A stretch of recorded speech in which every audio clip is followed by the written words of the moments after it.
You know, normally I would actually wear the shirt comparable to the hero or whatever I'm going to be talking about in this video, but I can't find the Superman shirt to actually correlate with it, so I just have my Superman cup. It's the same design, it's not that big, but it's like, at least I have something Superman related on here because I'm already on the boy side on this one. This little ass shit. Hey, what's up, you guys? It's me, Dear Kitty Review, back again with another video. So we have a second trailer for Supergirl, which, funny enough, I was thinking to myself, Spider-Man put out a trailer, and Supergirl comes out in June. You know, I wouldn't be surprised if Warner Brothers actually backed up and put something else because they feel like everybody forgot about the Dune trailer for some reason. For what I can say now before going into this trailer is that, yes, I understand that the DC universe is in a new direction, but also kind of weird back and forth with each other because I feel like before we were had an idea of, okay, this is the new DC universe with this plan, where this is going to be our new, I wouldn't say chapter, but these are the movies going on and this is what's going to happen and this is how we're going to choose this and that, where I'm like, okay, so you have me and you lose me, but okay, I'm kind of interested to see how this goes. Like, really, I don't even know what's going on with DC as of behind the scenes, or just wait till the thing comes out. We can actually judge it on a trailer or a clip. But I feel like it's kind of weird that everybody's like, oh, wait a minute. Uh, is Battinson and David Corso the same world? Because out of nowhere, there was some promotional art that actually showed the Batman version with the actual David Corso and Superman together. And they're like, oh my God, is this the same universe? And it's like, no, it's not. There are two separate universes. And that Clayface is supposed to be coming out, but also, is Clayface still a villain in the Batman too, or is this in the DCU?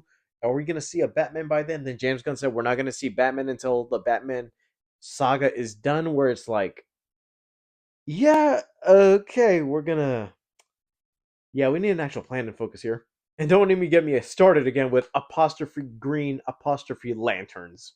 A lot of discourse online for DC right now, but hopefully they can actually be convinced with this trailer because I feel like with Supergirl, I already said before that I feel like, okay, out of all the DC movies they've done so far, besides actual adaptations from the comics, I feel like the Supergirl movie is actually going to be taking more Women of Tomorrow inspiration. Where I feel like, yeah, if they could just translate that story and just do it in live action, easy. They've done it with the animations, and I wouldn't even be surprised if they say, you know what, this is actually better than Superman in this case because I feel like, yeah, this is actually taking story from an actual comic. And even though Superman did its own little thing, combining All Star Superman with some other elements, I feel like, yeah, this one is more pocketed in its own story. And I have a feeling. I wouldn't even say have a feeling, but something tells me that the way this movie ends off, I'm not even sure if it's going to lead into Man of Tomorrow because of some new things that have been coming up. But we'll see next week at CinemaCon if they actually confirm that news. So, in that case, let's get to the trailer.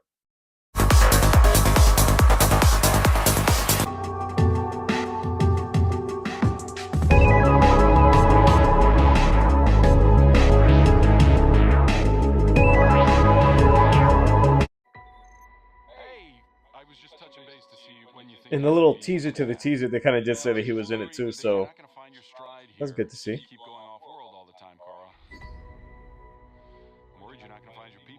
Yeah, well, that's the thing, Clark.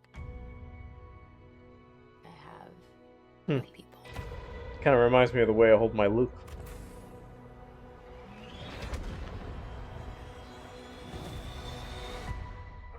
Home is wherever you are, buddy.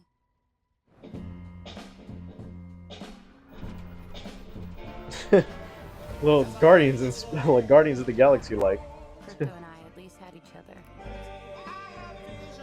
Honestly, I thought we were lucky. But luck, almost by definition, runs out. Also, I heard that that's supposed to be Krem, which, I'm not gonna lie, I wouldn't have recognized it if you told me. What can I do? Replicants carry the antidote on their person. And they're doing the crypto story, so That's 3 days. now we actually have our little motivation going.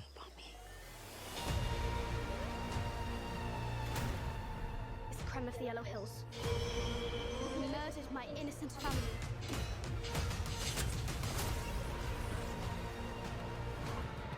Just do what I say. And don't die. This does not look like this is gonna end well. For you guys.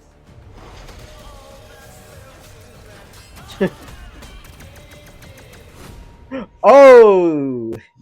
Lobo! And they really said he wasn't gonna be Lobo the first time going around. That's funny to me.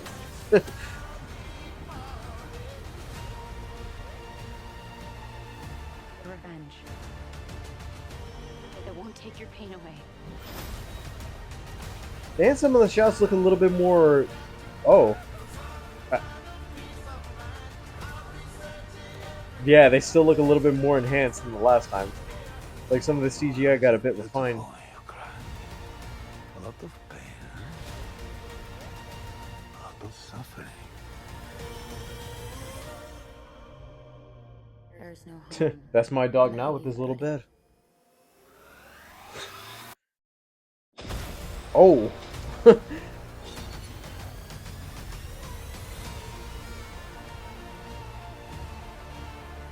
you the ditz from that dive bar? Funny. That's what I've been calling you. Touche.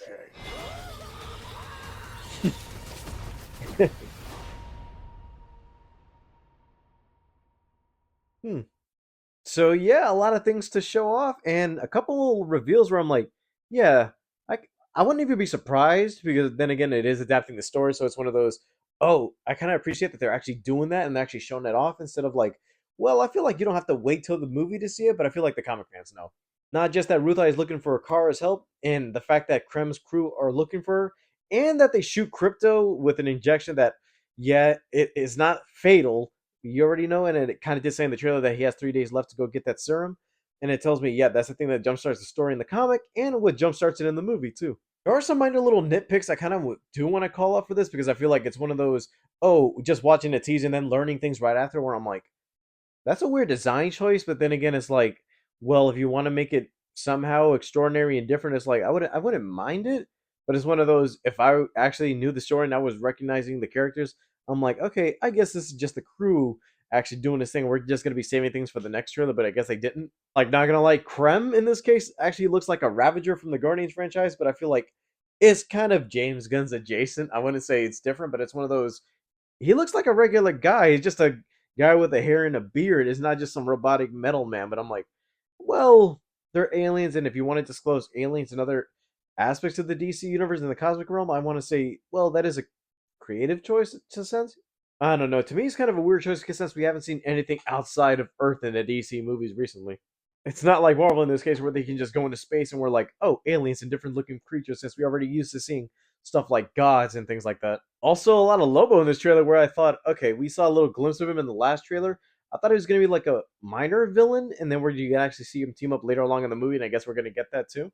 But not going to lie, Jason Momoa as Lobo in action, it's just funny to me the way there is like, he thought he auditioned for Lobo back when Batman versus Superman was going on, and it was like, you're Aquaman. It was like, really? One of those, I thought I was auditioning for Lobo or something like that, but Aquaman, okay, we'll see. But at least he was still given the chance to actually be Lobo in a new DCU, even though he was Aquaman. Personally, I just think the DC universe is going to turn out fine.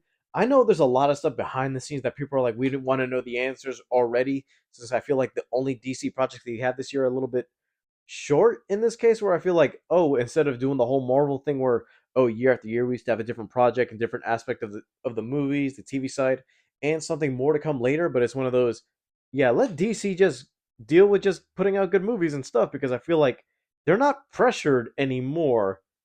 You can say that about that behind the scenes, but I'm like, as of right now, with the project they have in mind, let's just wait for them to come out and see how they do because I feel like we've already had three bangers over and over again. Yet, even though it's just by one person, yeah, we have new creative minds with the next few, but I feel like, yeah, James Gunn did his thing introducing ourselves to the new DC universe, but let's see how other directors and creators actually do everything to progress the universe because I feel like, yes, even though I have a feeling like, okay, Peacemaker and Superman and I would say Creature Commandos, but even though that was animated, you can tell they all have the same style and tone. Besides that, I kind of like the way this one actually looks saturated, where you can tell these are other planets. And also, funny enough, I did kind of hear that in that bar scene where Lobo actually pops up, there's going to be like a fight sequence where you see Supergirl getting beat up, and she actually flies into a sun and actually goes back for them. Where I'm like, you know what? I wouldn't mind actually seeing how that would be interpreted because we've seen Superman in space, but I would never seen Superman actually flying to the sun to actually regenerate and actually get his powers back. It's stuff like that where I'm like, yeah, let's just explore some of the things we haven't done before in the DC universe, and now that we have the tech to do it, why not just do them? Because I feel like DC's good aspect in storytelling is the fact that their animations show more than their actual live action, their interpretations. Because I feel like, yeah, we had good Batman movies, but then again, there are some cases where I'm like, if you want to do some other character that's not Batman or Superman, I'd give Wonder Woman a short chance, but I feel like that's one of those passable characters. And unlike Marvel, who copy and paste the formula for every other character, where suddenly everybody just a snarky one liner every once in a while, I feel like it's cool that DC actually incorporates their characters, actually make them individuals. And hopefully, with this case, yeah, people can see Supergirl as their own character and not just a copy of just Superman. All right, guys, thank you guys for watching. Don't forget to leave a like and subscribe. All my social media is down in the description below. And I'll see you guys next time. Bye, guys.